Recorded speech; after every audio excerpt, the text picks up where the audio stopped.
Software apa aja yang wajib terinstall di PC saya?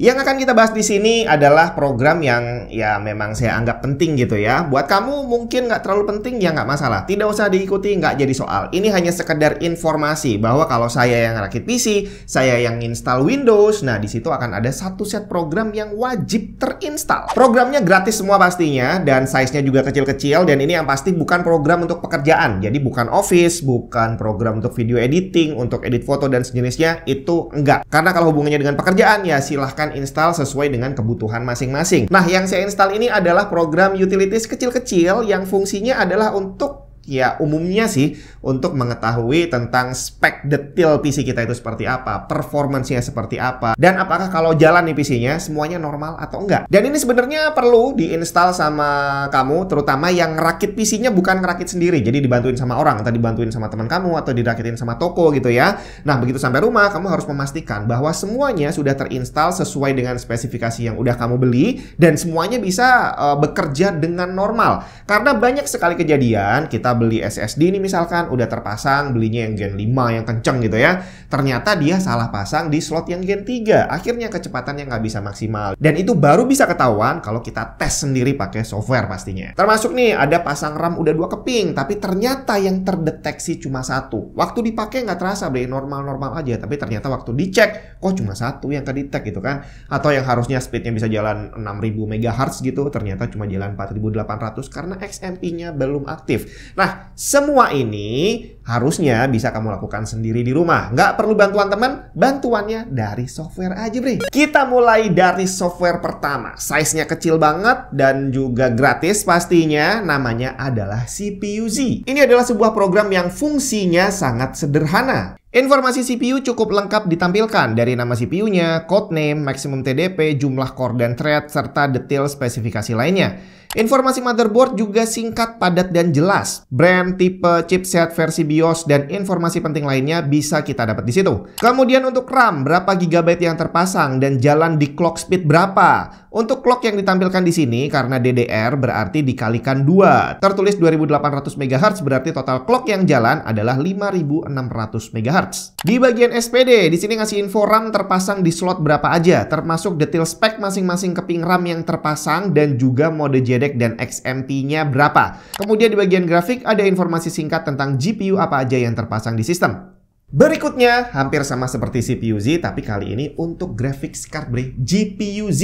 Jadi kalau tadi barusan kita lihat di CPU-Z itu ada informasi tentang grafis yang cuma sekedar ada gitu ya, bahwa yang terpasang tipenya ini loh. Nah, di GPU-Z ini informasi yang ditampilkan jauh lebih lengkap. Di sini bisa kita lihat GPU apa aja yang terpasang di PC, integrated maupun dedicated akan terdeteksi semua. Lengkap nama GPU-nya, chipsetnya, clock-nya, versi BIOS-nya, versi driver, dan detail spek lainnya. Termasuk di bagian sensor kita bisa lihat real time kondisi GPU-nya, temperaturnya berapa, load-nya berapa, fan speed, power draw, voltage, dan sebagainya. Oke, CPU udah, GPU udah, sekarang giliran storage drive. Untuk storage drive yang biasa saya install adalah Crystal Disk Info. Masih gratis dan size-nya juga kecil banget. Fungsinya sesuai dengan namanya, dia akan menampilkan informasi tentang storage drive apa aja yang terpasang di PC kita. Di sini kita bisa lihat ada berapa storage drive yang terpasang dan bagaimana kondisinya secara general. Kalau masih bagus, tulisannya good dan warnanya biru.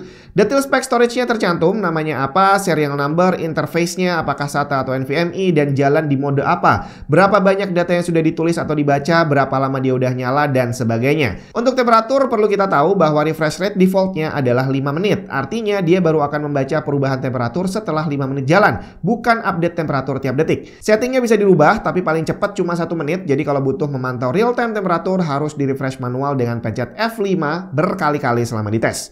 Rakit PC hitam emang gagah, bre, apalagi kalau motherboardnya secakep ini. Asus ROG Maximus Z790 Hero membawa semua kecanggihan yang ada untuk sebuah motherboard. Full compatible dengan Intel CPU Gen 14, dukungan RAM DDR5 hingga 8000 plus MHz, PCI Express 5 untuk storage dan grafis, hingga Wi-Fi 7. Performance-nya nggak usah diragukan lagi dengan cooling solution yang solid serta desainnya yang super cakep. Selengkapnya cek link di bawah.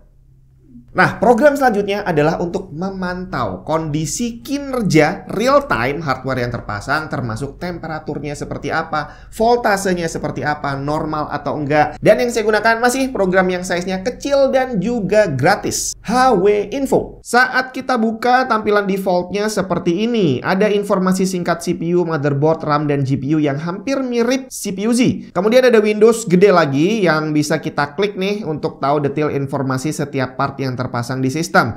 Dari CPU, motherboard, RAM, GPU, sampai PCI bus, monitor, audio chip, network, dan USB port juga ada. Kalau kita klik sensor, dia akan menampilkan real-time kondisi semua hardware. Clock, voltage, temperatur, power draw, dan sebagainya. Real-time monitor ini juga bisa ditampilkan dalam bentuk grafik. Tinggal double klik aja di bagian yang mau kamu munculkan grafiknya. Nah, itu tadi adalah program untuk monitoring gitu ya. Nah, setelah termonitor nih bahwa kamu install, terus kamu cek, oh ya, semuanya udah bener.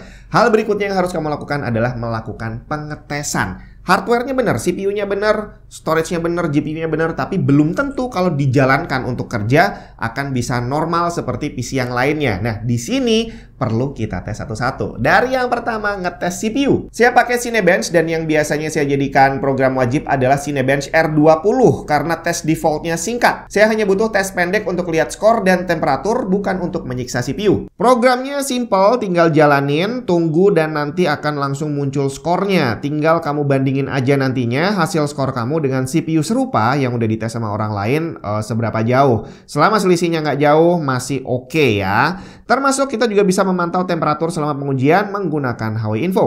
Kemudian untuk GPU ada banyak banget cara ngetesnya, tapi yang jadi favorit saya adalah Unigine Superposition. Sekali lagi karena dia gratis, walaupun size-nya agak gede, tapi di situ tesnya nggak terlalu panjang dan informasi yang ditampilkan cukup lengkap. Ngetes GPU pakai program ini gampang banget, tinggal pilih mau pakai mode yang mana, terus klik run aja. Selama pengetesan kita bisa pantau kondisinya dari FPS, clock-nya, GPU load, dan di bagian akhir nanti akan ditampilkan hasil tesnya. Tinggal kita lihat skornya berapa dan bandingin sama hasilnya orang lain. Di situ kita juga bisa lihat maksimum temperaturnya berapa, FPS-nya berapa, dan ya nanti bisa kita bandingin semuanya hasilnya dengan punya orang yang hardware-nya sama dengan kita. Selanjutnya untuk storage drive, kalau tadi untuk informasi ada Crystal Disk Info, untuk ngetesnya ada yang namanya Crystal Disk Mark. Masih sama-sama gratis, masih dari pembuat yang sama. Size-nya juga kecil banget. Dan untuk jalanin Crystal Disk Mark ini biasanya saya jalanin bareng sama Crystal Disk Info. Jadi sambil dites, sambil dilihat nih kondisinya seperti apa. Di sini kita bisa pilih mau ngetes drive yang mana, C, D, atau yang lain. Kemudian untuk ngetes performance, parameternya nggak usah dirubah juga nggak apa-apa. Tapi di sini saya pilih yang kecil biar cepet. Terus kalau udah klik all. Tungguin aja sampai tesnya selesai, nanti akan muncul semua hasil angkanya ya. Speed yang biasa dijadikan spek adalah yang paling atas. Jadi di sini kita bisa tahu performance-nya normal atau enggak dengan membandingkan angka yang muncul paling atas dengan spesifikasi SSD yang kita punya.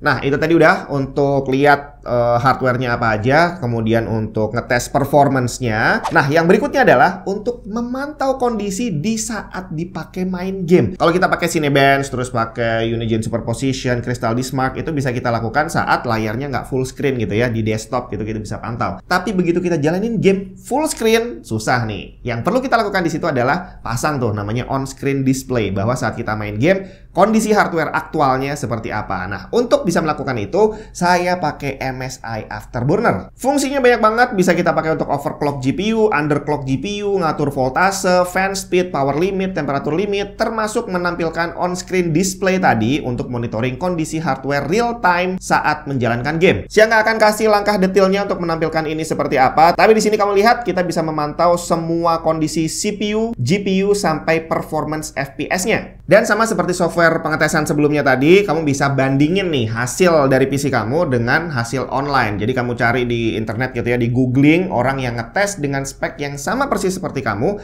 Apakah performance-nya juga sama? Apakah temperaturnya kurang lebih sama? Apakah FPS-nya juga sama? Tapi perlu kamu perhatikan bahwa bukan hanya spesifikasi dari GPU dan CPU-nya yang sama, tapi RAM-nya apakah sama, coolernya sama atau enggak, ambient temperaturnya seperti apa. Jadi jangan serta-merta kamu lihat, wah di sana kalau lebih tinggi punya gua kok enggak, jangan-jangan ada yang salah. Belum tentu. Yang penting selama hasilnya nggak terlalu selisih jauh, masih aman kali ya. Nah, terakhir, program kecil juga gratis yang tidak berhubungan dengan pemantauan hardware atau pengetesan performance, tapi lebih ke maintenance dari operating systemnya. CCleaner. Programnya kecil, ada yang gratis, ada yang bayar, tapi pakai yang gratis pun nggak jadi masalah. Dia bukan trial, cuma fiturnya aja yang berbeda dengan versi Pro. Penggunaan CCleaner ini ada yang pro dan ada yang kontra. Ada yang bilang berfungsi, ada yang bilang sebenarnya nggak ada gunanya. Tapi kalau dari pengalaman saya pakai Windows sejauh ini, CCleaner ini sangat membantu. Jadi fungsi utamanya yang saya pakai dari CCleaner ini adalah untuk membersihkan registry yang sudah tidak terpakai. Jadi semakin kita menggunakan PC, semakin kita install program, kita hapus lagi, itu ternyata tidak semua barang yang dihapus itu akan bersih dari sistem. Akan ada sampah-sampah tersisa gitu ya, file-file yang nggak kepake,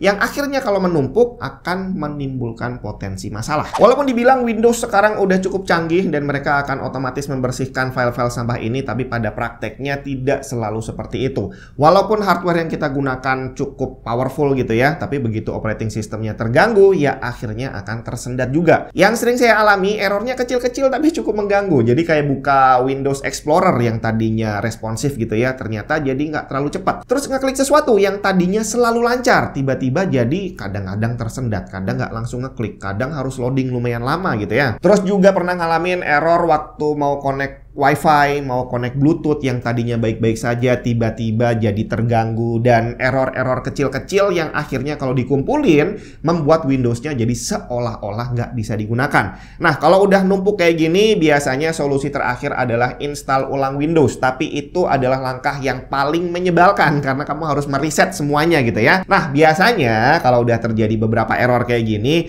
daripada saya biarin sampai numpuk, akhirnya ya udah saya clean registry aja pakai CCleaner. Kalau memang nantinya nggak bisa, ya udah terpaksa install ulang, tapi itu adalah langkah paling akhir ya. Nah, biasanya nih dengan clean registry dari CCleaner ini, error-error yang kecil-kecil tadi walaupun ada banyak, biasanya langsung pada hilang bre. Dan itu tadi semua program wajib yang saya install setiap kali saya ngerakit PC baru atau install Windows baru. Gak harus kamu ikuti, tapi kalau memang kamu mau, ya silahkan aja dicoba. Atau mungkin kamu punya program wajib versi kamu sendiri. Kalau punya, bisa kamu langsung share aja di kolom komentar.